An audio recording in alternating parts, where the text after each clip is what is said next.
Independent आदमी को इतने बड़े स्तर पर जन समर्थन मिलना इस बात को दर्शाता था कि वहां के व्यक्ति, वहां के लोग, वहां का जनमानस हर हाल में, हर सूरत में तब्दीली चाहता था। और जिनको बताने के लिए इन 70 सालों में आज कोई सिंगल काम नहीं है उनके पास कि भाई ये काम तो हमने किया है इस इलाके के लिए। उस इलाके की बात कर रहा हूँ जहाँ पे करीब 70% मुस्लिम मतदाता रहते हों। बॉयज में, माइनॉरिटी के बॉयज में 30% से नीचे है। माइनॉरिटी की गर्ल्स में आज भी लिटरेसी रेट जो है वो 15% के आसपास है। और हायर एजुकेशन की अगर बात करोगे तो ये जो रेशियो है ये पॉइंटों में चला जाता है। ये प्लानिंग मैंने नहीं की थी कि मैं कैंडिडेट होऊंगा। सबका शोषण करते हैं, भ्रष्टाचार की सारी सीमाएं उन्होंने लांग रखी हैं। हमारे इलाके में आप रोडों पे चल नहीं सकते। हम हरियाणा के फिरोजपुर जिरका में हैं और राजस्थान की राजनीति का एक उभरता सितारा हमारे साथ है। आज हम आपसे मुलाकात करवा रहे हैं कामा से निर्दलीय प्रत्याशी रहते हुए 65,000 से अधिक मत अर्जित करने वाले सीए मुख्तार अहमद से आपकी मुलाकात करवा रहे हैं। और सीए साहब बीजेपी की जो प्रत्याशी थी उनके खिलाफ सेकंड नंबर पर रहे, कांग्रेस प्रत्याशी तीसरे नंबर पर रही। तो राजनीति के ब्रांड के रूप में उभर कर सीए साहब सामने आए हैं। हालांकि जिनका राजनीति में रुचि है, जिनकी दिलचस्पी है, उनके लिए ये नाम नया नहीं है। तो बात करते हैं। सबसे पहले तो बोलता राजस्थान में स्वागत है सर आपका। बहुत बहुत शुक्रिया आपको, आपके दर्शकों को, सबको मेरी तरफ से नमस्कार, सलाम, आदाब सबको। एक चर्चा ये थी कि भाई एक स्थापित लीडर को या एक स्थापित जो कांग्रेस की सीट थी, जिस विचारधारा से आप भी बिलोंग करते हैं, आपके मोस्टली फॉलोअर्स बिलोंग करते हैं, आप इससे इत्तेफाक रखें या नहीं रखें, तो उसको उसमें आपने गड़बड़ कर दी। युवा हैं और कांग्रेस ने जो मोहर लगाई थी उस पर अगर सब्र कर लेते तो हो सकता है एक और सीट बढ़ जाती कांग्रेस की। देखिए, सही बात है, उस विचारधारा के साथ हैं हम।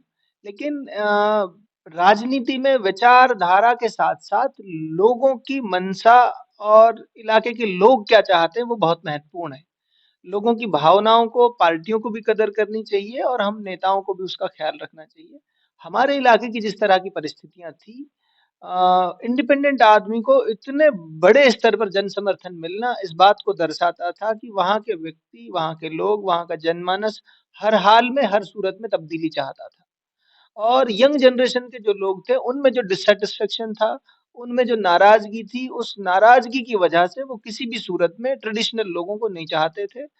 उन्होंने कहा कि हम हर हाल में, हर सूरत में चुनाव लड़ेंगे और जीतने के लिए लड़ेंगे। और हमारी सोच भी यही थी कि अगर चुनाव जीतते हैं तो हम भी कांग्रेस को और सेक्युलर विचारधारा को ही सरकार में लाने और बनाने में मदद करेंगे उसकी। तो इसी सोच के साथ हमने लड़ा कि भई जब इलाके के लोग चाहते हैं और पूरा इलाका बड़ी तादाद में अगर हमारे साथ है तो फिर हम चुनाव लड़ने में कोई दिक्कत नहीं है। यानी जनता की आवाज पर आप मैदान में थे, बिल्कुल, चुनाव मैदान बिल्कुल, इलाके के लोग चाहते थे। उन्होंने जब कन्विंस करा कि नहीं हमें हर हाल में, हर सूरत में लड़ना है इलेक्शन, तो फिर एक नेता और लोग ही बनाते हैं किसी भी व्यक्ति को।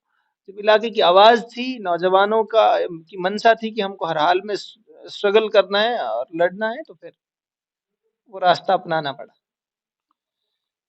में एक पुराना राजनीतिक घराना है और आजादी से पहले से ही उनका राजनीति में बड़ा हस्तक्षेप रहा है। मोस्टली लोग, सामान्य जो व्यक्ति है वो आता भी नहीं है चुनाव में। कहाँ से आपने साहस जुटाया, कैसे पॉसिबल हुआ कि आपने चुनावी मैदान में ताल ठोक दी बिना किसी सिंबल के, बिना किसी पार्टी के साथ के, सहयोग के? देखिए, एक चीज़ समझनी पड़ेगी, उन तमाम लोगों को भी जो ये तय करते हैं कि किस व्यक्ति को ज़िम्मेदारी देनी है, कि अब दौर बदल गए हैं। कम्युनिकेशन के मीडियम बदल गए हैं, लोगों की आवाज़ें आसानी से सरकारों तक पहुँचती हैं। ये पता करना बहुत आसान है कि इलाके के लोग क्या चाहते हैं, क्या उनकी मंशा है। एक चीज़ तो ये क्लियर है कि अब बदलते दौर में और बदले हुए परिदृश्य में, राजनीतिक परिदृश्य और सामाजिक परिदृश्य जिस तरह से बदल रहा है, उसमें नई तरह की लीडरशिप की ज़रूरत है। कांग्रेस के मैनिफेस्टो में एजेंडे का भी ये हिस्सा रहा था कि भई हम नए लोगों को आगे लेके आएँगे, नई लीडरशिप लेके आएँगे। तो इलाके में अब जिस तरह से तब्दीली की एक बयार थी, एक एक खानदान है जिसको 70 साल से राजनीति के केंद्र में है हमारे इलाके में, जब से देश आज़ाद हुआ है तब से और अब तक। और जिनको बताने के लिए इन 70 सालों में आज कोई सिंगल काम नहीं है उनके पास कि भई ये काम तो हमने किया है इस इलाके के लिए। उस इलाके की बात कर रहा हूँ जहाँ पे करीब 70% मुस्लिम मतदाता रहते हों। उस इलाके की बात कर रहा हूँ जो गुड़गांव और दिल्ली से 50 किलोमीटर सटा हुआ हो। उस इलाके में आज भी साक्षरता दर, लिटरेसी रेट जो है, बॉयज में, माइनॉरिटी के बॉयज में 30% से नीचे है। माइनॉरिटी की गर्ल्स में आज भी लिटरेसी रेट जो है वो 15% के आसपास है। और हायर एजुकेशन की अगर बात करोगे तो ये जो रेशियो है ये पॉइंटों में चला जाता है।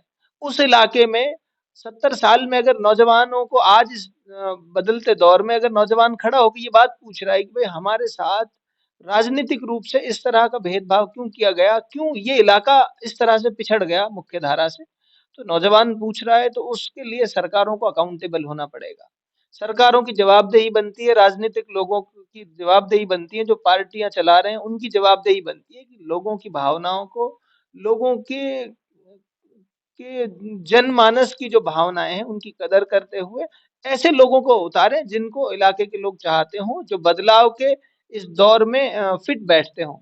हमने जब राजनीति की शुरुआत की तो हमने उन तमाम चीजों को समझा, इलाके की लोगों की भावनाओं को समझा। और मैं खुद एक नौजवान हूँ, ये प्लानिंग मैंने नहीं की थी कि मैं कैंडिडेट होऊंगा, लेकिन हमने ये प्लानिंग जरूर की थी नौजवानों ने बैठ के कि हमको इस व्यवस्था के खिलाफ लड़ना है, इस व्यवस्था के खिलाफ लड़ना है।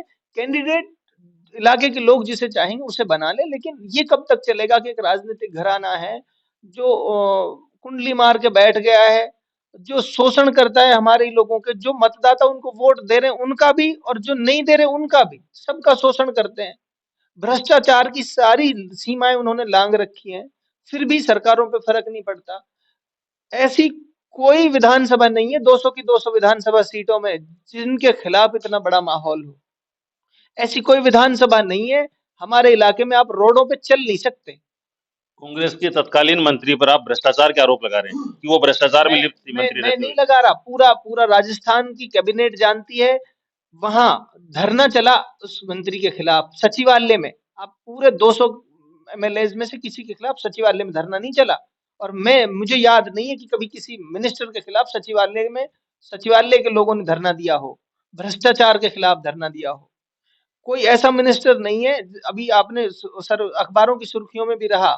और फिर वो सब चीजें छोड़िए, दो बेटे और बेटियां उनके प्रधान थे, दोनों भ्रष्टाचार के आरोप में सस्पेंड हुए अभी इसी सरकार में, पिछले 1 महीने के अंदर अंदर। तो ये मैं नहीं कह रहा, ये सरकारी रिकॉर्ड कह रहा है, सरकारी आंकड़े कह रहे हैं, सरकार खुद कह रही है, कांग्रेस की गवर्नमेंट ने खुद कहा है कि हाँ भ्रष्टाचार के आरोप है। उन्हीं के लोग उनके खिलाफ धरने पे बैठे थे सचिवालय में।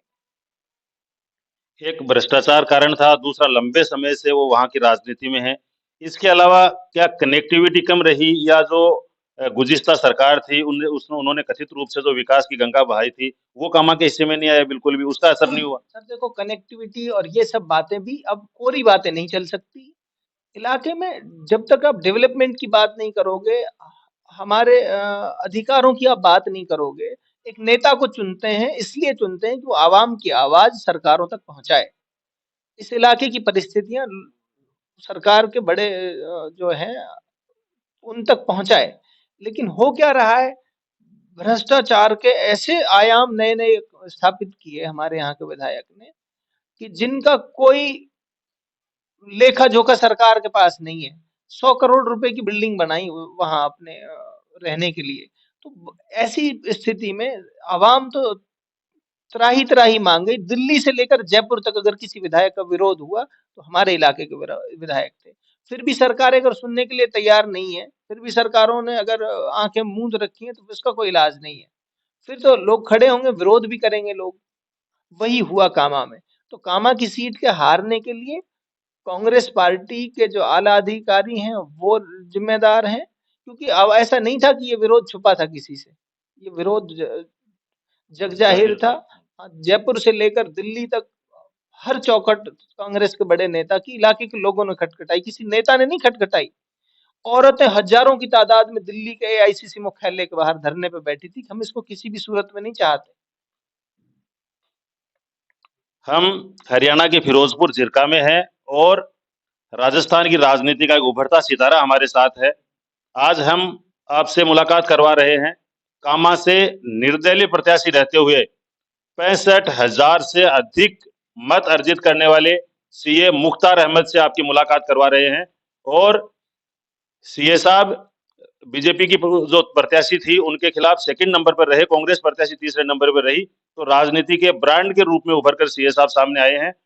आप कह रहे हैं कि पूरी आवाम है वो दिल्ली और जयपुर चली गई, तो उसके बाद क्या चीज लगती है जिसकी वजह से टिकट चेंज नहीं हुआ कामा में? अब देखो, टिकट क्यों चेंज नहीं हुआ ये तो बता सकते हैं पार्टी के आला अधिकारी। हम मैं तो अब इस रिजल्ट के बाद ये बता सकता हूँ कि अगर जन भावनाओं की कोई भी पार्टी, कांग्रेस हो, बीजेपी हो, कोई और पार्टी हो, जन भावनाओं की, इलाके की परिस्थितियों की कोई कदर नहीं करेगा, उनको समझने की कोई कोशिश नहीं करेगा, तो ऐसा ही परिणाम होगा जैसा कामा में हुआ है। अब तो मैं आपसे संक्षिप्त में अगर आप बात कर रहे हैं, मुझे सीकर से आप लोग आए चल के, और मुझे लगता है कि वहाँ की बड़ी आवाम आपको देखेगी। कामा के लोगों में, मेवात इलाके के लोगों से हमने अपील की, वहाँ के लोगों ने उस अपील को सुना, और नई जो जनरेशन है वो बदलाव के लिए पूरी तरह तैयार खड़ी दिखी। यंग जनरेशन है जो पूरी मेवात में इम्पैक्ट है कामा की सीट का। नया जो तबका है, हर जिन जिन बच्चा पूरी मेवात का, मेवात इलाके में 6-7 सीटें हमारे यहाँ पड़ती हैं राजस्थान मेवात में, और 6-7 सीटें ही हरियाणा मेवात में पड़ती हैं विधानसभा की। इन 14-15 सीटों पे पूरा इम्पैक्ट इस बात का है कि हमें अच्छी लीडरशिप चाहिए, नई लीडरशिप चाहिए। अब तो मैं आपके इस मीडिया के माध्यम से पूरे राजस्थान के जहां जहां तक के लोग, सीकर और उसके आसपास के लोग, राजस्थान के उससे जुड़े हुए इलाकों के लोग मुझे सुन रहे हैं, देख रहे हैं, उनसे सिर्फ इतनी अपील करूंगा, नई जनरेशन के लोगों को ऐसी राजनीतिक और वैकल्पिक राजनीतिक सोच पर काम करना पड़ेगा। राजनीतिक लोगों को ज्यादा अकाउंटेबल बनाना पड़ेगा, उनकी जवाबदेही तय करनी पड़ेगी, उनसे सवाल पूछने पड़ेंगे। मैं आपके मीडिया के माध्यम से नौजवान तबके से अपने से अपील करूंगा राजस्थान के, कि किसी भी नेता के फैन मत बने, किसी भी नेता के फैन मत बने। जब फैन आप नेता के बनने लगते हो तो आप सवाल पूछने का अधिकार खो देते हो। किसी भी आदमी की अगर सपोर्ट करनी है, किसी भी आदमी का विरोध करना है, तो वो उसकी सोच का और वो उसके विचार का, उसका विरोध करें, उसका समर्थन करें। फैन किसी के मत बने, मुख्तार के भी फैन मत बने, किसी और के भी फैन मत बने। जब आप फैन किसी के बनने लग जाते हैं तो आप उससे सवाल पूछने का हक खो देते हैं। सवाल पूछिए, जब आप सवाल पूछेंगे, जब आप राजनीतिक लोगों को अकाउंटेबल बनाएंगे, ज्यादा जवाबदेह बनाएंगे, तो फिर राजनीति बदलने लग जाएगी। आप सवाल नहीं पूछोगे तो मुझे नहीं लगता कि कोई भी आदमी काम करेगा आपके लिए। हमने सवाल पूछने शुरू कर दिए हैं। आप लोगों से, नौजवान नई नस्लों से और इलाके के लोगों से भी अपील करूंगा जो मुझे देख रहा है, सुन रहा है, कि राजनीति में सवाल पूछने शुरू करिए लोगों से। 5 साल का पूरा हिसाब किताब भी लीजिए उनसे, ताकि वो और ज्यादा जवाबदेही के साथ काम कर पाए। बिल्कुल, सवाल पूछना लोकतंत्र को मजबूती प्रदान करता है और सवाल जरूर पूछने चाहिए। यही हमारी लोकतंत्र की खूबसूरती है। मुख्तार साहब, बात फिर कामा की करेंगे जहां से आप प्रतिनिधित्व करते हैं। क्या होना चाहिए था कामा में जो नहीं हुआ? कामा में एक लंबे समय में एजुकेशन की ऐसी व्यवस्थाएं होनी थी ताकि हमारी जो नई नस्लें हैं वो एक हेल्दी इन्वायरमेंट में पढ़ सकें और आगे बढ़ सकें, जमाने के हिसाब से कदम मिलाकर लोगों के साथ चल सकें। हमारे इलाके की जो वो है, हमारी एजुकेशन जो में पिछड़ गए, उसको देखते हुए माननीय गहलोत जी ने हमें शिक्षा का मंत्रालय भी सौंपा पिछले टेन्योर में। शिक्षा का मंत्रालय सौंपा तो हमें उम्मीद ये थी कि जिस काम में हम सबसे पिछड़े हुए हैं, उसकी मिनिस्ट्री मिली है हमको, तो हमारा जो मिनिस्टर है वो इतना काम कर जाएगा कि हो सकता है आने वाले 50 साल में हमारे बच्चों को शैक्षणिक व्यवस्थाओं की कमी ना आए। लेकिन हुआ ये कि और ज्यादा भ्रष्टाचार हमारे यहाँ के इलाके के लोगों से, टीचरों से उगाई की गई, पैसे इकट्ठे किए गए, और उस पैसे इकट्ठे करने के पूरे राजस्थान में बदनामी हुई इस इलाके की। इस इलाके को एक बार शिक्षा मंत्री दिया और उसने पैसों की इस तरह उगाई करी पूरे राजस्थान से, उसके पर्चे भी चिपके राजस्थान में। होना ये चाहिए था कि जिस काम में हम सबसे पिछड़ गए थे, इस बार उसका हम एडवांस जमा कर लेते, उसका भंडारा इकट्ठा कर लेते, ताकि हमारी नई नस्लें अगले 20-50 साल तक अच्छी एजुकेशन हासिल कर सकें। शिक्षा की यहाँ अच्छी व्यवस्थाएं हो जाती तो हमारे बच्चे पढ़ते, उनके घर में रोजगार भी आता।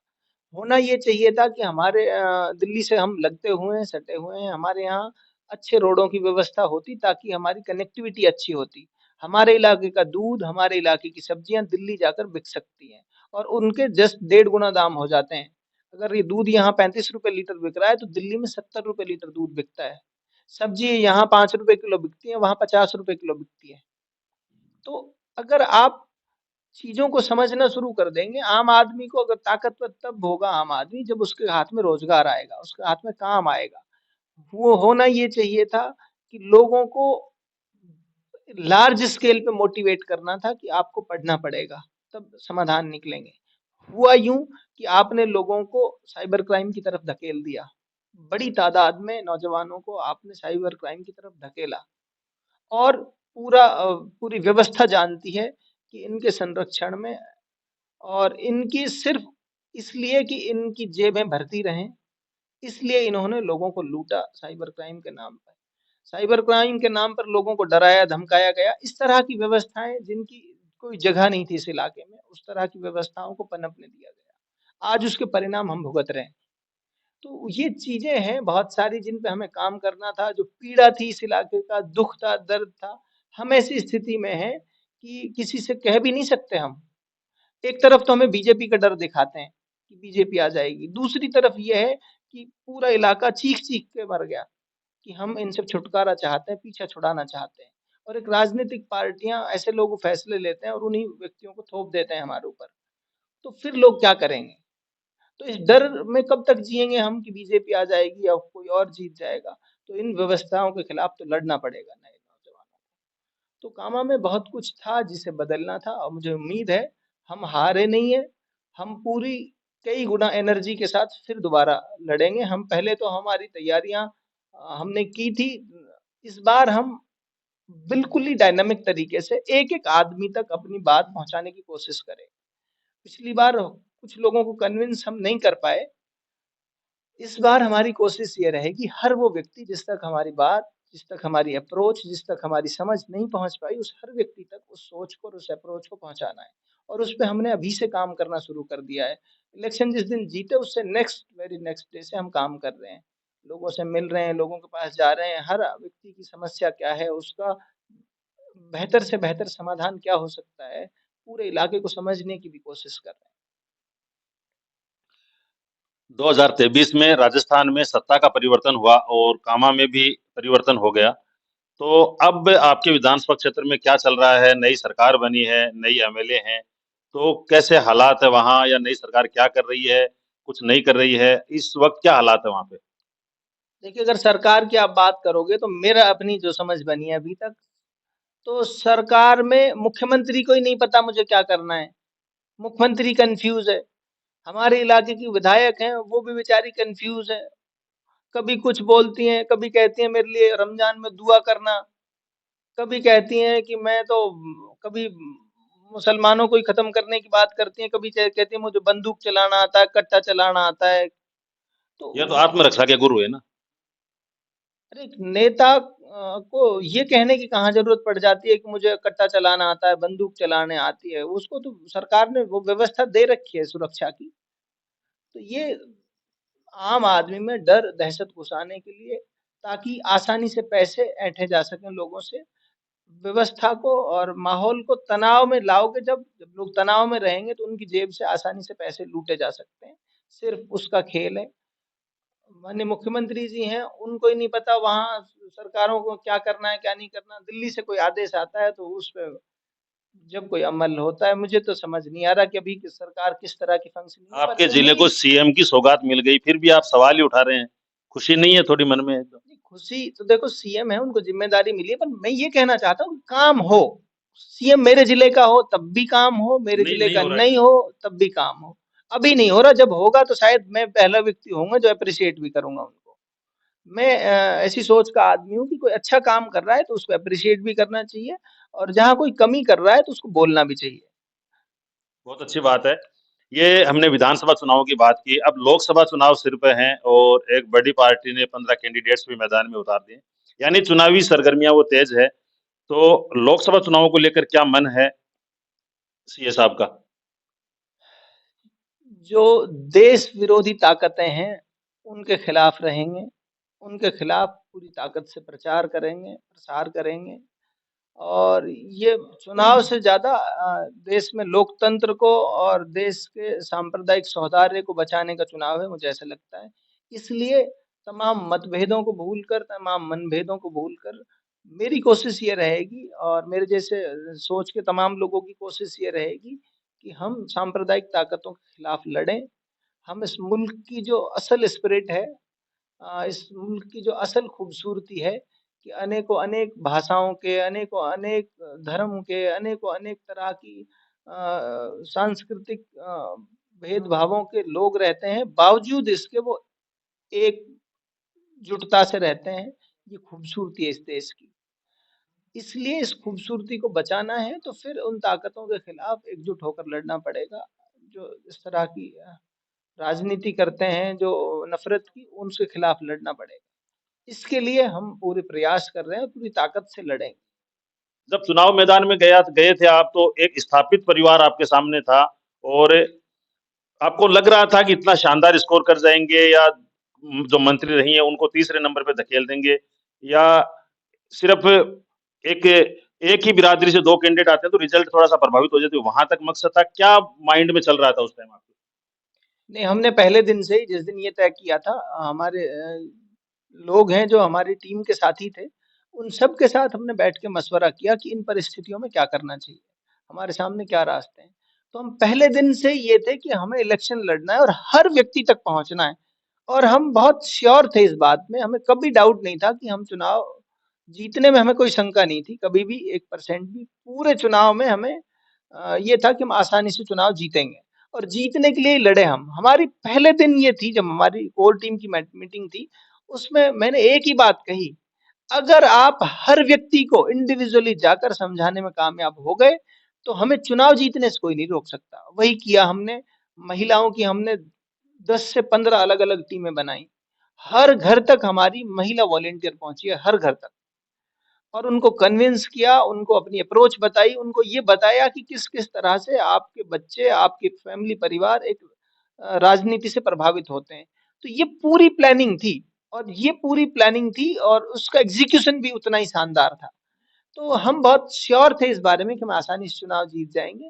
लेकिन कुछ थोड़ी कमी रह गई शायद, इसलिए परिणाम थोड़ा सा हमारे फेवर में नहीं था। लेकिन इस बार हमें उम्मीद है हम और ज़्यादा बेहतर एक्यूरेसी के साथ प्लानिंग करेंगे। वन टू वन आदमी तक कैसे पहुंचे हम, और इसकी हम बहुत प्रॉपर प्लानिंग करेंगे। पेपर पे भी प्लानिंग कर रहे हैं, एग्जीक्यूशन पे भी हम बहुत मेहनत कर रहे हैं।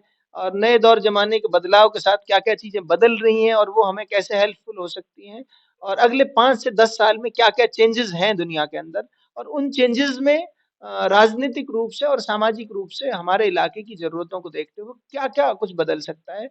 बल्कि मैं तो ये कहूँगा कि पूरे राजस्थान की सियासत में माइनॉरिटीज़ के हुकूक की लड़ाई किस तरह मजबूती से और लड़ी जा सकती है, उस सब पे हम बहुत बारीकी से काम कर रहे हैं।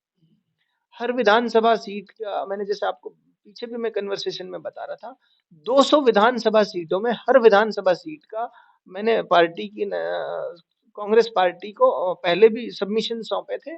स्टेट गवर्नमेंट को भी मैंने माननीय गहलोत साहब के यहाँ भी रिप्रेजेंटेशन दी थी, और हमने ये कहा था कि 70 सीटें जीत रहे हो आज आज की डेट में आप, और ये बदलाव आपको करने हैं इन सीटों पर, ये अल्टरनेटिव है आपके पास।